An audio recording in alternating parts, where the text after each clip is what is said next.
Fofolites, então, lembrando também, nós vamos ter o fechamento agora da turma do Crypto Blinders, essa primeira turma desse ano. Nós temos o cupom de desconto aí IA30, tá? IA30, que é a Inteligência Artificial 30, com 30% de desconto. Link na descrição. Muito bem, senhores, cadê as fofolites satânicas? Fala, fofas, beleza? Meu nome é Augusto Bach, sou investidor de criptomoedas há pelo menos 400 bilhões de anos. E hoje nós vamos falar, então, sobre os nossos efeitos da recessão, o que está acontecendo, inflação no radar, empresas gigantescas quebrando. Vamos falar bastante sobre isso. E também sobre a tendência do Bitcoin atual, se ela vai ser verdadeira ou se vai ser uma falsa. E se vai buscar liquidez no meio do ano, agora daqui a 3 meses, enfim, vamos falar bastante coisa sobre isso, tá? Pessoal, hoje então, depois dessa live, vocês vão ser redirecionados diretamente para a live do Sextão do Bitcão, às 10h30. Aliás, vamos começar um pouquinho antes, 10h25, com o nosso Igor Delamey, o Igor Mundstock, onde a gente vai falar sobre os dados de inflação que vão sair hoje do PCE. Esses dados de inflação eles são bastante importantes para a economia, porque o Federal Reserve utiliza o PCE como uma referência de controle ou não da inflação para ver se eles vão de fato aumentar a taxa de juros apenas em 25 pontos base na próxima reunião, que vai acontecer, acho que na semana que vem, se eu não me engano, tá? Então, pessoal, não é dica de investimentos, não leve como recomendação de investimentos, tá? Faça sua própria pesquisa. E hoje nós vamos falar, então, vamos começar aqui pelas notícias, depois a gente vai fazer análise gráfica rapidinho, tá?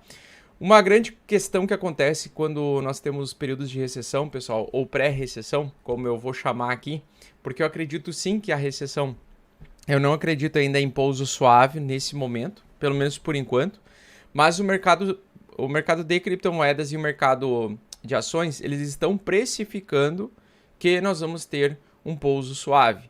Eu ainda não estou confiante, não estou seguro dessa tese e por isso que eu estou mais na maciota, aguardando agora como o preço do Ethereum, do Bitcoin vão retestar a média de 8 semanal, tá?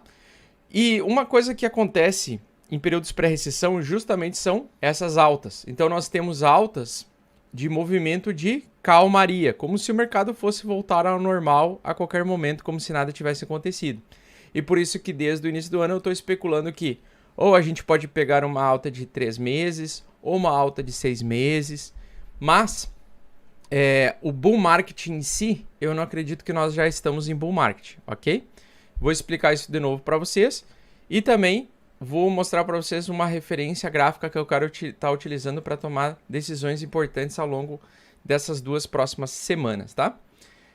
Fofolites, então, o que acontece? A Adani Root Crosses, aqui, o que é isso, a Adani Root Crosses? Na verdade, é um dos maiores investidores do mundo e as suas empresas, né? Porque, na verdade, é um conglomerado de empresas, é um grupo de empresas que se chama Adani, né?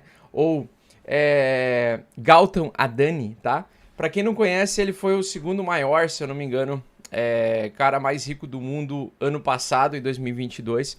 O Gautam Chantial Adani é o empresário bilionário indiano e fundador da Adani Group e é um conglomerado multinacional focado no desenvolvimento de operações portuárias da Índia. Esse cara, basicamente, é o cara mais rico da porção asiática, né? Do continente asiático. Ele chegou a ser o segundo mais rico do mundo, conforme eu falei antes para vocês. E a posse, né, que detém ações de diversas empresas dentro desse grupo pode fazer com que a quebradeira fiscal que está acontecendo com esse grupo, que foi recentemente divulgado, pode fazer com que isso se respingue em outras empresas principalmente americanas, que estão coligadas a esse grupo. Então, o Adani Group ele foi acusado de o maior golpe da história corporativa. Várias ações desse grupo estão começando a cair e a ruir. E vocês viram muito bem ano passado o que aconteceu quando acontece uma das peças desse grande dominó chamado mercado, né? começa a quebrar. Então, por exemplo, deu problema lá na Luna. Com a quebra da Luna, ela teve insolvência na Three Arrows Capital, que teve insolvência no grupo Genesis, que teve insolvência no grupo FTX e assim por diante. Você tem como se fosse um sistema de dominó, onde uma empresa que se alavancou através de outra, ela vai tendo falta de liquidez e ela vai derrubando a próxima empresa. Então, a quebradeira desse império aqui do Adani, que é o maior, é o cara mais rico e o grupo mais rico da Ásia, pode fazer sim com que cause efeitos negativos em outros setores de outras ações de outras empresas, ok? E falta de insolvência. Então, basicamente, o cara está sendo acusado aí do maior golpe fiscal e financeiro corporativo. E vamos ver, então, como isso vai se respingar nas próximas semanas em outros ativos, tá? Então, a gente viu que esse grupo aí teve uma quebradeira generalizada e superou aí os 51 bilhões de dólares de falta de liquidez em várias ações dessa empresa, tá? Senhores, então, hoje nós temos ainda a divulgação de mais balanço de mais empresas, né, no mundo todo. As que me importam são as que têm trilhões e bilhões, aí, meio trilhão, né, de capital de mercado, de tamanho de mercado.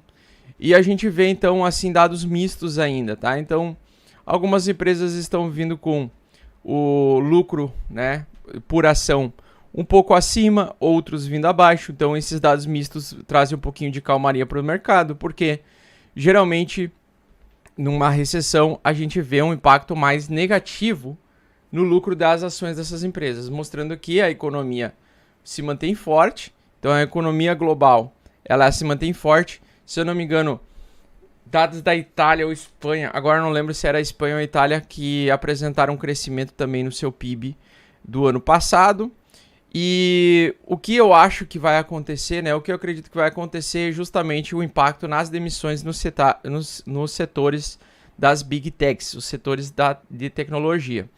Então é esse setor que me preocupa um pouco mais atualmente, é o setor que vem mais sofrendo, né? A gente já viu que o Google e Apple já anunciaram aí mais de 10 mil de demissões, a Microsoft também. Então a gente tem aí um efeito devastador na economia quando o Fed faz a tal da contração econômica. Porém, durante o apertamento quantitativo, é muito normal os mercados não sentirem o impacto do movimento nos preços das ações dos ativos.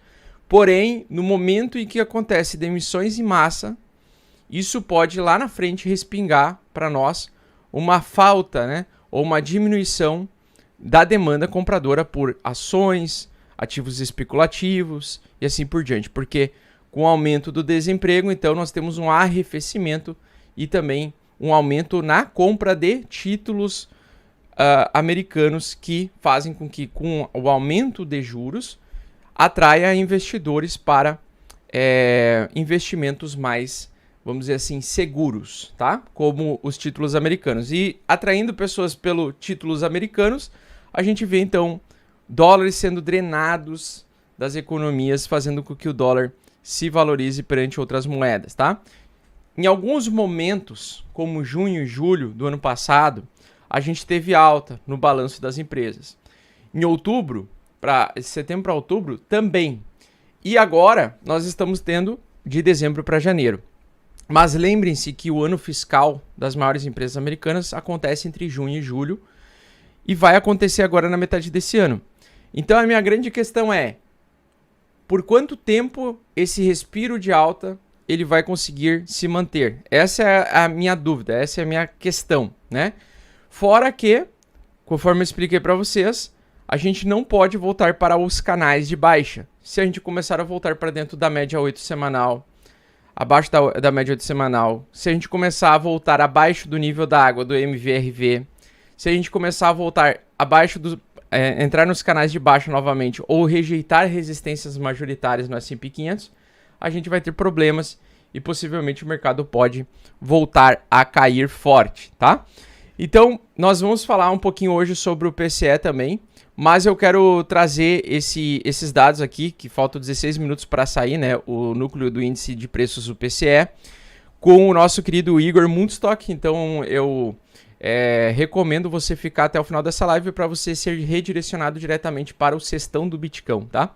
Então, a gente vai ter o Cestão do Bitcão hoje, especial com o Igor, que é um economista, às 10h25, para falar sobre os dados de inflação, sobre o núcleo que pode trazer alta volatilidade. Lembrando que hoje de tarde também nós vamos ter o vencimento dos contratos futuros, ou seja, o último trade que vai poder fazer, os últimos movimentos de trade que os investidores de mercado futuro vão poder fazer vai ser hoje, até às 6 horas da tarde. Depois vai abrir na segunda, dia 30, a gente vai ver então o efeito dessa aposta desses vencimentos de futuros, tá? Então, eu espero um maior movimento do mercado na semana que vem, onde não apenas vamos ter o encerramento, né, e a efetivação dos contratos futuros, vamos ver uma busca de liquidez, então provavelmente o movimento projetado vai ser iniciado na semana que vem, e eu espero que seja para cima, não para baixo, tá? Mas me parece que o mercado, se ele enfraquecer e voltar para o canal, a gente vai ter grande porrada de baixa, beleza? E retomada de queda depois dessa pausa de dezembro para janeiro que aconteceu aí, beleza?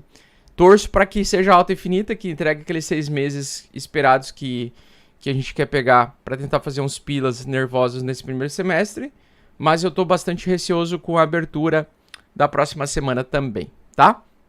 Essa semana nós tivemos sim um enfraquecimento aí das tendências.